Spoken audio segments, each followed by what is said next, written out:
சென்னை புறநகர் பகுதியான பூவிருந்தவல்லியில் நெடுஞ்சாலை ஓரம் கொட்டப்பட்டுள்ள தொழிற்சாலை கழிவுகளால் நோய் தொற்று ஏற்படும் அபாயம் உள்ளதாக பொதுமக்கள் குற்றஞ்சாட்டி வருகின்றனர். அதனை அண்மை செய்தியாக பார்த்துக் கொண்டு வருகிறோம்.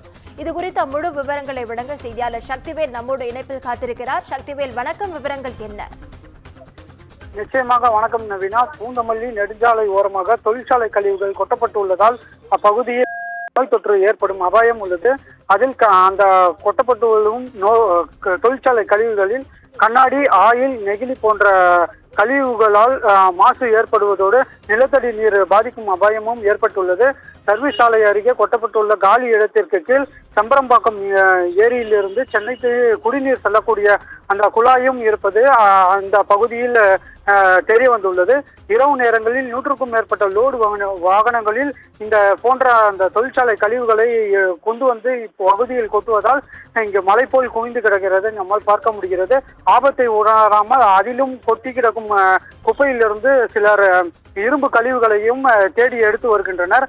ஆவடி டைட்டில் பார்க் திறக்க வைக்க இன்னும் சற்று நேரத்தில் முதல்வர் இவ்வழியாக செல்ல உள்ளதால் இது போன்ற குப்பைகளை அகற்ற வேண்டும் எனவும் சமூக ஆர்வலர்கள் தெரிவிக்கின்றனர். இதுபோல் பாரிவாக்கம், ஆவடி சாலையிலும் டன் கணக்கில் குப்பைகள் கொட்டப்பட்டுள்ளதும் குறிப்பிடத்தக்கது. நவீனா, விவரங்களுக்கு நன்றி சக்திவேல்.